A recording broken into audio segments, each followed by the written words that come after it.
Welcome back, folks. It's another episode of It's About Payroll.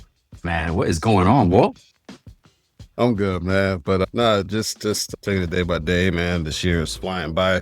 I know I Word. always say that, but man, we're No, already still true. towards the middle of the year. Pretty already. much. Yeah. Man. Time waits for no one, man. How are you? No, I'm doing amazing, man. Let's get right in, bro. You got any pay news for us? Payroll news update? Don't want to take Yeah, I anybody's. just want to talk about pay- all the all the layoffs that are going on Go for so it. far in 2026. So far, as of late April 2026, over 100,000 tech jobs or tech employees have been laid off across 150 employees, which major cuts at Oracle, Amazon, and Meta, which is largely driven by AI adoption and restructuring. So, and one of those things, I think you just mentioned this to me this morning, was UKG, right? Yep. They just had some layoffs the other day, and it was 950 people from their global sector. And so that cut of that 950 employees represented about 14% of their global footprint. So Wow. as they restructure and everything. So I think that we're seeing that, and as I did research, they said it was a restructuring with the plan to shift toward AI focused operations. Mhm. So AI we're starting to see it. Like, we're in the middle of that. We started seeing it a little bit, last year, but full force, we're seeing AI coming in and impacting companies and employees. And it's just, it's the time is now. Yeah. I think that the UKG, they could say it's AI, but I also think that is an impact or result of the merger. Two global or big companies merged to make UKG, and it was going to take some time to find that redundancy. We all expected big layoffs in the beginning, and we might have gotten some, but it was inevitable to continue to happen as they successfully merged their companies. I think we've only been a few years. I guess it's a good amount of time in on the merger. So yeah, it's a good impact on AI as well. So yeah, no, look, interesting stuff. More of a reason to look out for the new CPT course that we got going on. Learn how to do payroll inside of payroll. Learn on a payroll system. Really excited about that course. And as folks are looking for new careers or new grads are looking for something, they can check it out. But yeah. Yes, sir. So yeah. Oh, I had something. Let's see. So it's an article published on Global Newswire.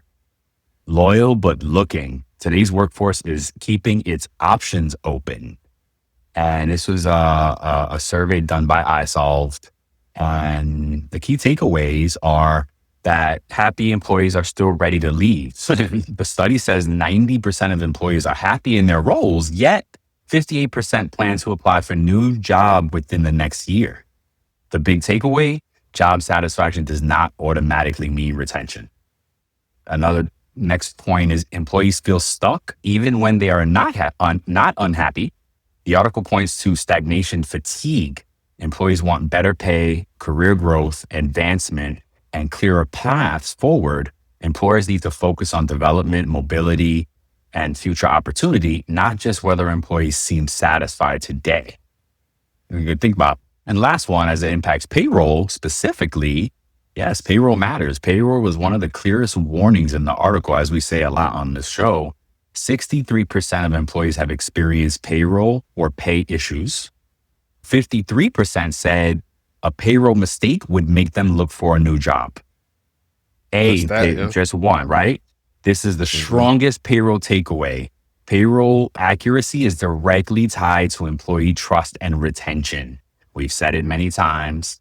A payroll mistake is not just an operational issue. It can become a turnover trigger.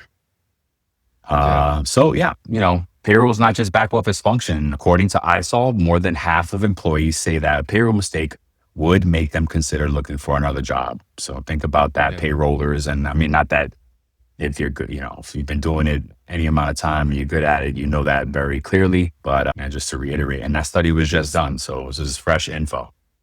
So I'm going to talk today about the journey of the payroll person, right? Payroll is one of the most important jobs. Perfect segue. And the journey of the payroll professional is rarely talked about in stages outside of the show, anyway, because we talk about it all the time. Today, we're talking about the real payroll career arc, the entry, the middle, the waiting period, and then the next level. So, Walt, you want to get started on like the entry level of this, and we could go back Yeah. and forth on these stages. So what is that stage really? The entry level, right? This is where most of us got our start, where we learned the basics, while also realizing that payroll is much bigger than just pressing a button. We entered the stage. I think a lot of us have said, we asked the question, what's your payroll origin story? This is how it started, right? This is how you got into payroll. And so whether that's through admin, by chance, or whether you're a rare breed and you actually chose it, Right. you get into it, and early early in your payroll journey, you might see it as more often task heavy or deadline driven. You see a lot of the new payroll professionals are mostly focused on accuracy, repetition, terminology, and process.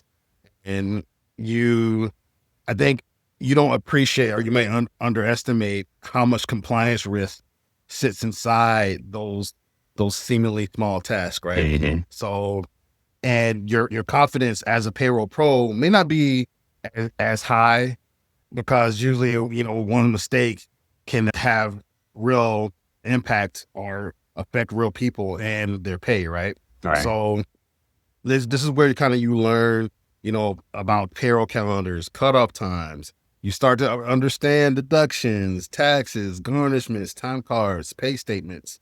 You handle corrections and off cycles, and you're figuring out the difference between what seems fair versus what is actually compliant.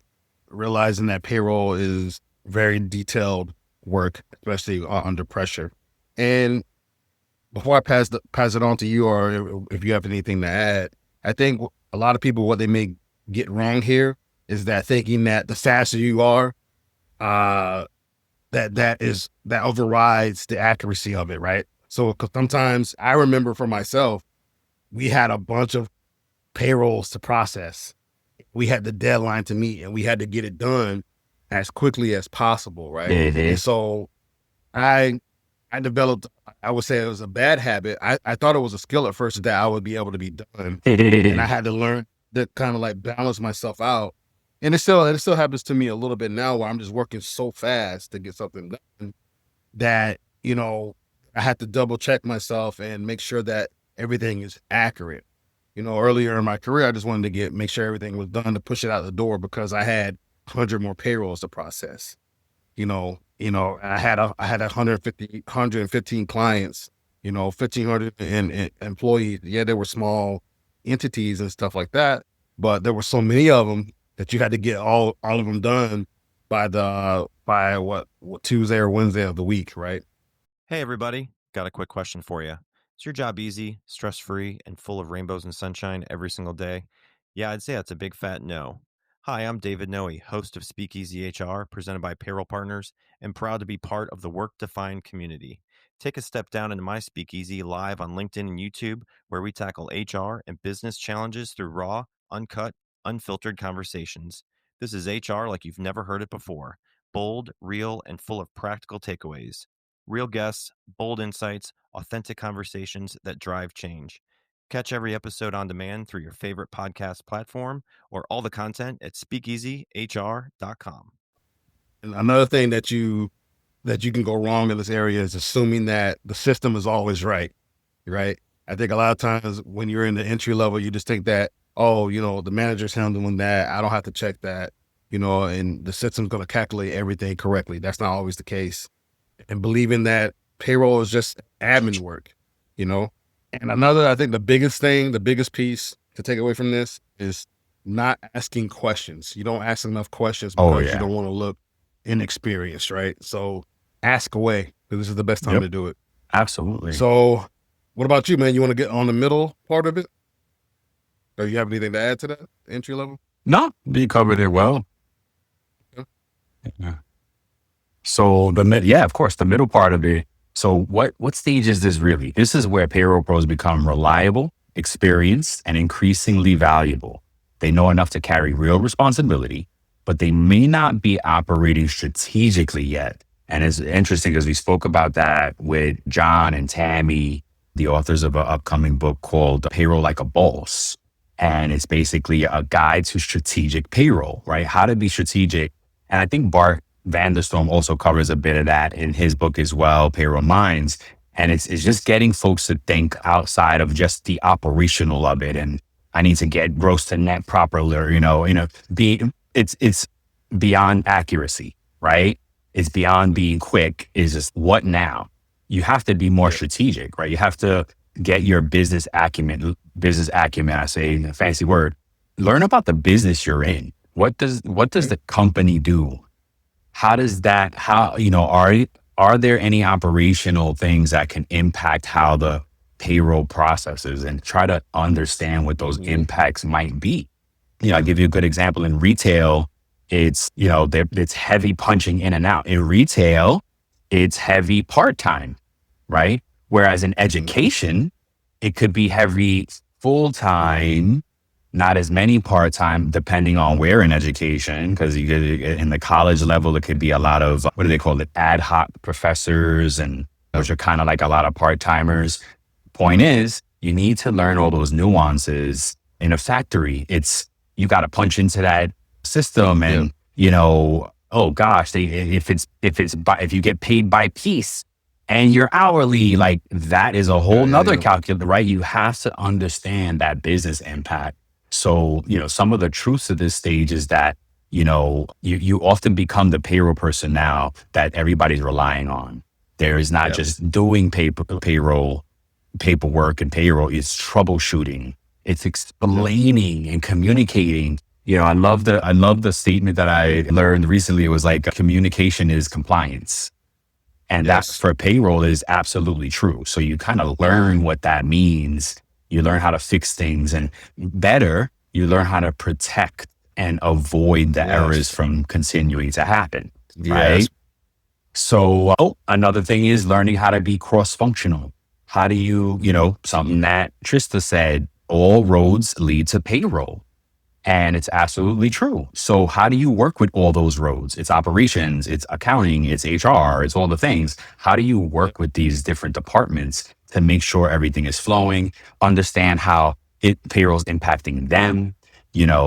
If you have an opportunity at this level to go to your, kind of see how your employees are working in their job. An easy example is, if you're in education, can you spend a day at a school and just walk around with someone, of course, properly, vetted for security, right? If you're around kids, you need to get the proper verifications and things like that. But, walk around with a principal all day or a vice principal all day, and just to kind of see how things are moving. What are these teachers' challenges, and what are the different employee challenges? Retail location. Can you be at the location for a day? Can you spend time at the factory one day? It will give you a different insight as to how your job is impacting them and why they have some of the complaints they may have and some of the challenges they may have. You might be like, why didn't the person do his time card? And blah, blah, blah. But if you spend time on location, you kind of see, oh, wow, this is why, So, this is where also system knowledge gets increased. You start learning the system better. You either become that, are you going to be more compliance guru? Or are you going to be more tech guru? Are you going to be more manager people guru? You kind of start seeing where your skill set is really excelling, and you can figure out how you want to develop. What else? You can train. That's another one. I love training, and really I've always wanted to teach since very young, and, getting my train on and is something that I really enjoy. So, do you want to train? Or here's another one. Are you really good with the data and audits and reconciliations and the year-end process and validations and all that good stuff? Because that's a whole nother skill set. Ideally you become the official subject matter of this information, but sometimes it's unofficial as well. It really depends on, to have a conversation with a new salesperson that we brought on, and he was saying, we were talking about whether the company considers payroll a center of excellence or a back office process. And that's very different. It's really Yeah. key to understand that from a payroll person being in that. Does your company consider your function a center of excellence or just just a back office process? Because it's going to determine how they treat you. And that's Yep. important to know, right? And it's a good time to figure that out at this stage. What a lot of people get wrong is, they stay in that firefighter mode too long. They stay in the weeds and, they think that hard work is the only way. It's time to be strategic at this level. So, Yeah.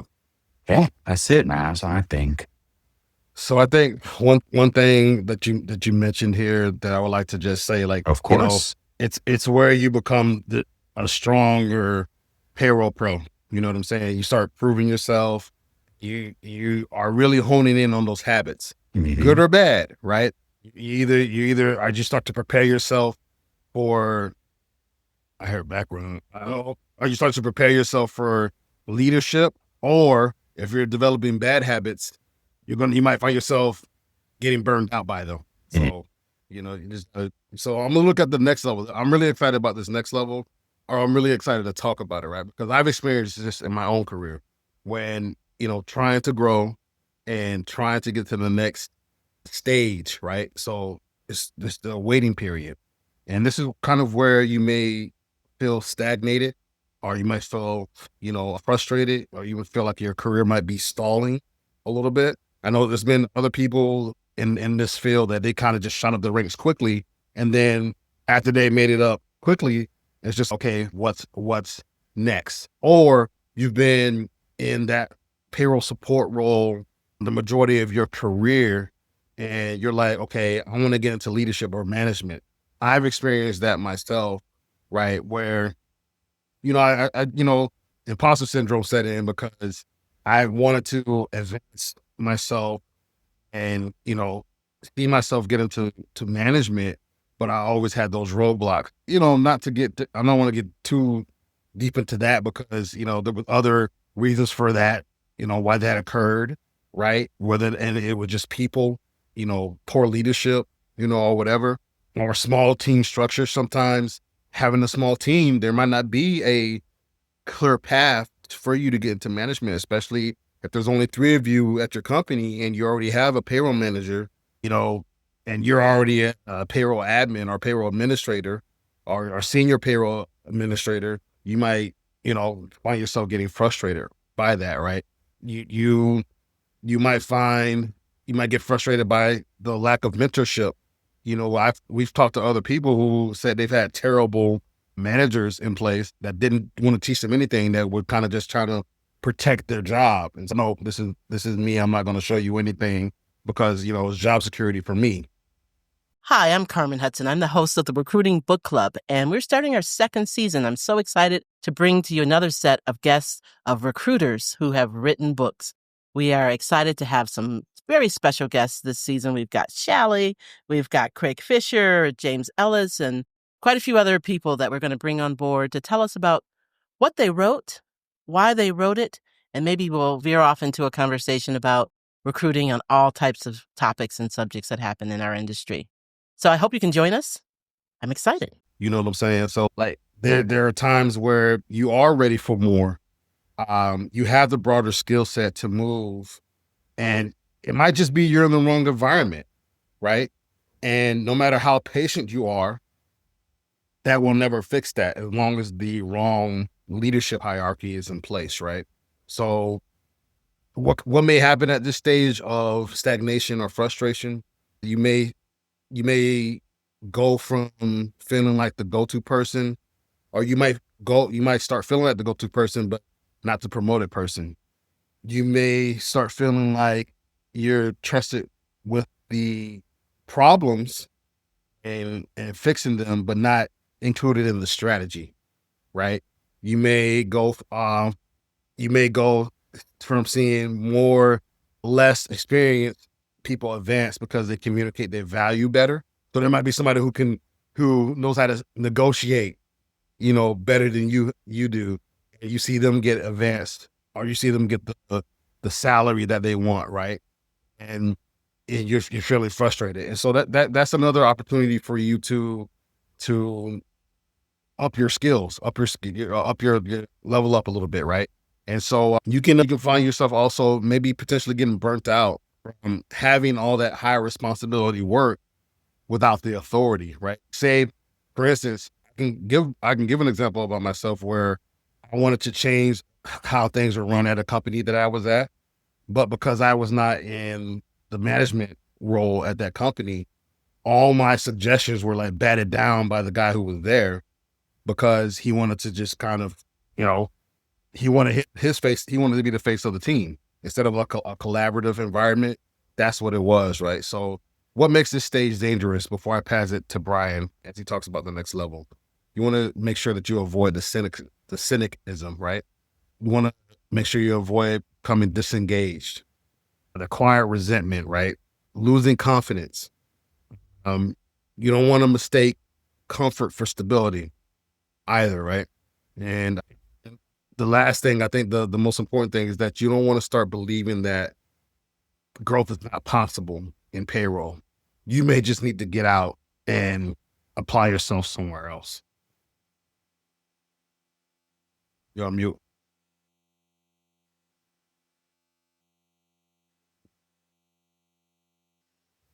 Thank you, sir. Mm-hmm. Yeah, and also I love it, man. This is really good info. Let's talk about the next stage, the waiting period. What does that sound like, right? That sounds frustrating. I just did that one. Oh, you just did that one? Oh. Yep. 1, 2. So you're number 4. I did number 1 and 3.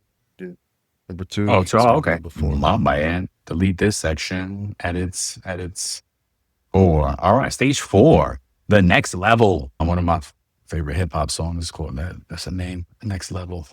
What this stage really is, this is where the payroll pros move from being a strong operator to being a leader, a strategist builder, or a recognized expert. And it is an option because not everybody's a leader. Not everybody wants to be a leader, right? Not everybody wants to be a manager. You want to be, maybe you just want to be a single contributor, right? And it's okay. And payroll, you can do that. You can be you can have a whole career in payroll and not have to manage people and just be kind of a single contributor. So this is the stage where you really figure it out, because now you're like leaning in. You are hitting that groove of expertise, and you should know what you're good at and how you want to move to the next level. So some of the things in this level is, it's not just about title. I remember when I had a boss that we were negotiating a new hire or myself, a new position for me. And, we settled on the dollar amount or whatnot. And I was like, look, you can call me whichever you want, but I'm pricing you at this level, And I really didn't care about the title. It was about the compensation, and it was about the impact I was going to have, right? I think payroll folks always want to help, right? You always want to solve problems. Good payroll people, they like to help. They like to solve problems. I think that's really key. So and gosh, we talk about the title so much. Like, it's not a standardized list of titles in payroll. You could be a payroll manager and make more than a senior payroll director somewhere, a VP of payroll, and you could be a payroll manager and make more than them. And right now, to date, I've seen it go up to VP of payroll.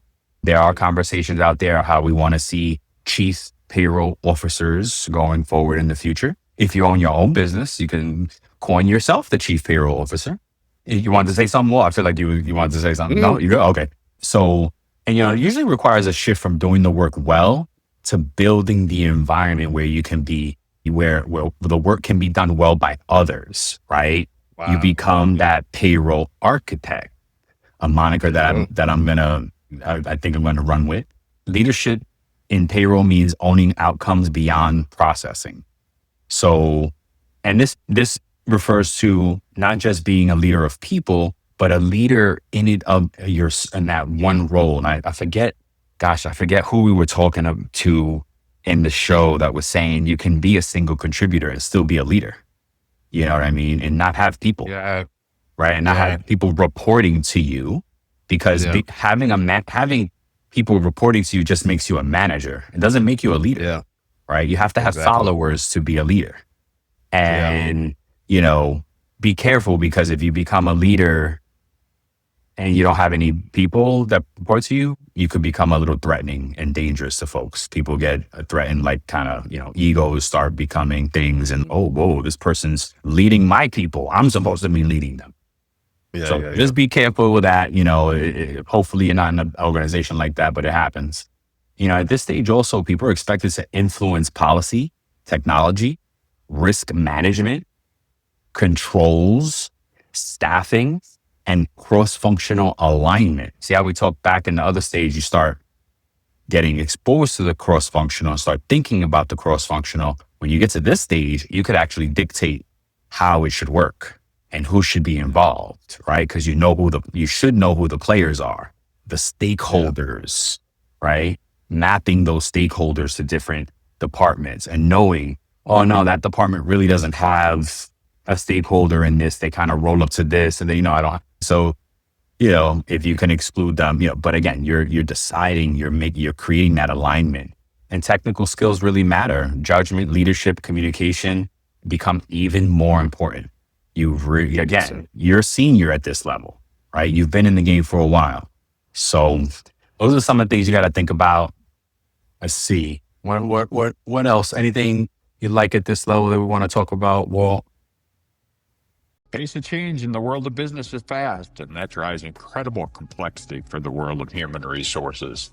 Welcome to the HR Data Lab's Brown Bag Lunch, a series of conversations with experts inside and outside the world of human resources on how to innovate, measure, and evolve our practices.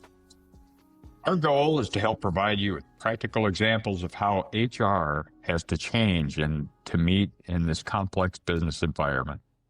Every week, we'll talk to new and different voices on all aspects of human resources. And guess what? You get to chat with us live. Live? Live. So they can answer questions or they can ask us questions. They can ask, they can answer, whatever they want. They get to talk with us live. That's awesome. Sometimes we geek out on the data and technology that underlie the processes that drive the world of HR. But the conversations are always insightful and fun. So please enjoy the HR Data Lab's Brown Bag Lunch. You already mentioned like leading teams, you know, If you want, like you have to hone those skills, partnering with, like you mentioned, like you started, you would have started that at the mid level, like you said, but here you want to have perfected that skill set, right? As much as possible. Like you said, designing processes and stuff. And I think the part that we would like to speak to next is like what people may misunderstand about this level. I was just looking at that I like, why don't you cover those? Go ahead. So like you said, more money does not always mean less stress. Mm-hmm. Like, and you said this to me, when companies give you or invest money into you like that, they're expecting a return on that investment. Right. So what are you going to do to improve things for the company? Are you going to keep us compliant? Are you going to mitigate any risks that we may be exposed to as a company? Right. What are you going to make sure that we're good? Are you going to fix anything that may be outstanding? Right. Leadership does not remove detail. It changes the type of detail, right? That you have to be responsible for. You may, delegate some of the things down and, as you build up your teams, but you have to make sure that you have maintained a deeper level of detail when it comes to certain things, right? Or higher level of detail. Being, the smartest technical person isn't enough. You know what I'm saying? Like you may know it all, but if you don't have the right team in place, you knowing it all is not going to accomplish anything. Nope. Right. And I think this is the most important thing, that this level requires visibility, voice, and trust. I like that. Right. You need all those things, right? So you need to be open. You need to be, vocal about things.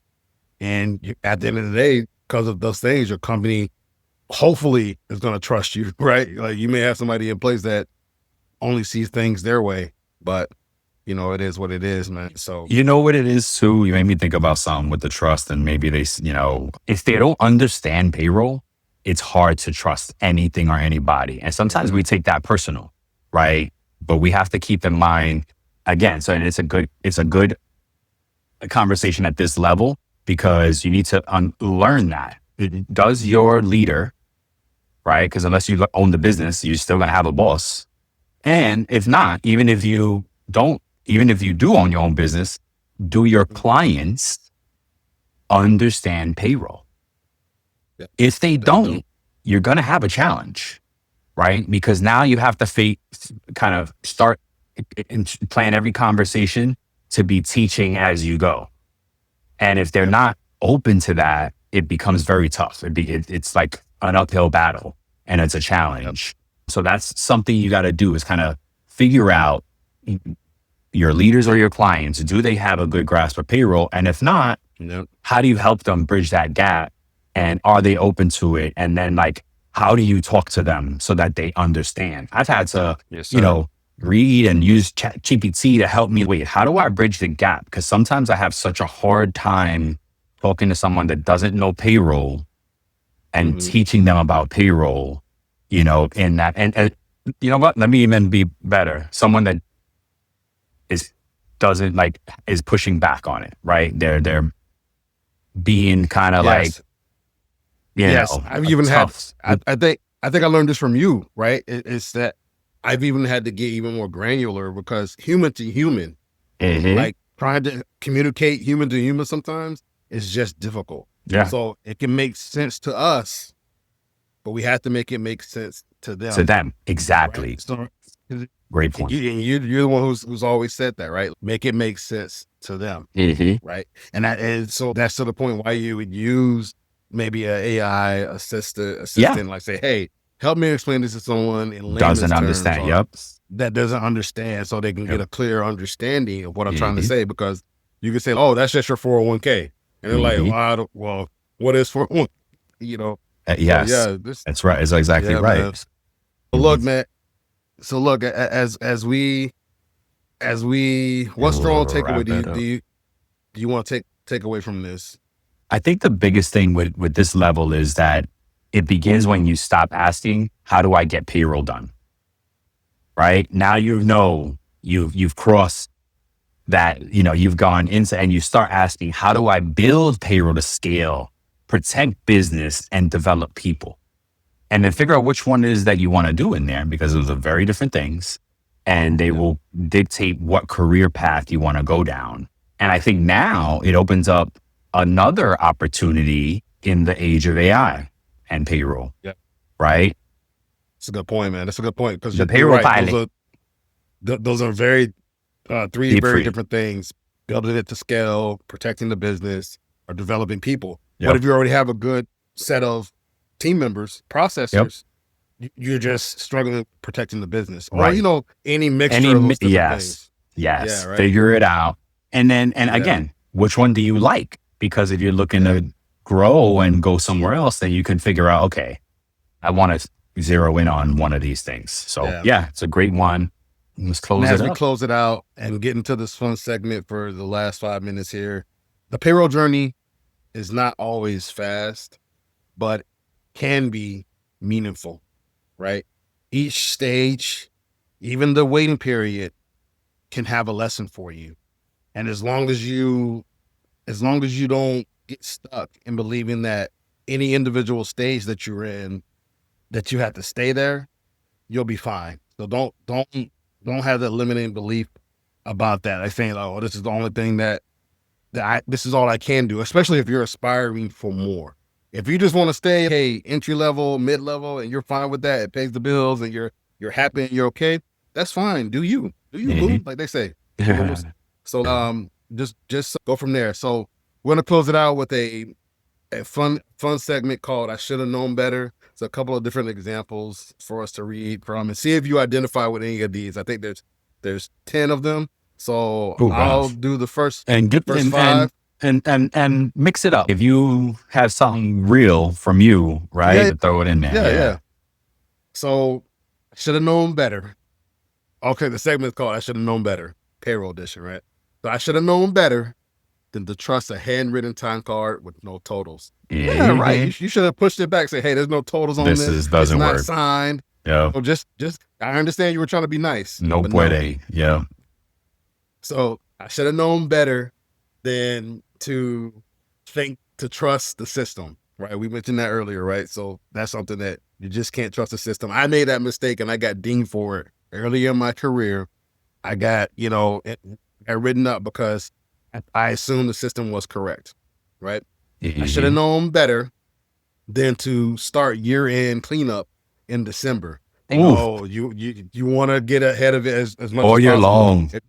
If you have, yes, and that way you have less to do in December. Yep. So just don't wait until the end of the year to let's just fix everything from the beginning of the year. Right? No, yeah. I should have known better than to assume that a earning or a deduction code was set up properly. And the last one before I pass it to my brother here, I should have known better than to assume that the C-suite understood what I was talking about in terms of payroll. Yep. There you go. Let's see. I should have known better there. I should have known better than to believe someone who said, this term can wait until next payroll. Never. I got a good one for you. I should have known better than to trust a manager saying, yes, I approve payroll without looking at payroll. Right? No, it's okay. Just go ahead, Brian. I looked at it. Nah, you need to see. My payroll never changes. Yeah, it never changes. It's great. Don't worry. Yeah. I should have known better than to hear the tax issue is probably minor. Oh gosh, no. I had a controller tell me 1 penny one way could be $1 million the other way. Now, if you're in accounting, you get that. And it took me a long time to get it too, but you should have known better, right? I should have known better than to make the system change right before payroll close. No, my gosh, no. Oh my God, how many times have we experienced that, bro? With somebody like on the admin side just went in and did something and didn't tell us. Yep. And it's just, bro. It's crazy. I should have known better than to believe the phrase, this won't affect payroll. No, oh my gosh, the phrase, it almost guarantees that it will affect payroll. And the last one is, I should have known better than to skip documenting the exception. Oh my gosh, yeah. What? I make people crazy with the whole documentation. So anyways, folks, let me end it off here. No matter where you are in this payroll journey, keep growing, keep learning, and keep remembering that the profession matters. If you ever said it'll probably be fine right before the payroll issue exploded, well, welcome to I should have known better. And that's dope. And again, I love that, some things I want to mention about the whole segment is every stage has value. Every stage teaches something different. Every stage teaches some different discipline or judgment or self-awareness, strategy, and leadership and legacy. Right. And go out there. There's a ton of books. I'm going to get them back up here on my wall soon. There's a ton of great payroll books out there right now. Nick Day, Max van der Glees Bluesing, Bart van der Storm, Anita Latink, Haley Patterson, yours truly, and my partner here, Walt. We rewrote a book. Check that out. But that's more for non-payroll people. So if you got somebody that is looking for a new career, that's what you want to share with them is ours. And I'm probably missing somebody. I hope I don't miss them. Don't beat me up. Oh, Tammy and John is dropping payroll like a boss. Payroll like a boss. Yeah. Like a boss. That name is great. It's growing on me. And you said Patterson? Haley Patterson. Yep.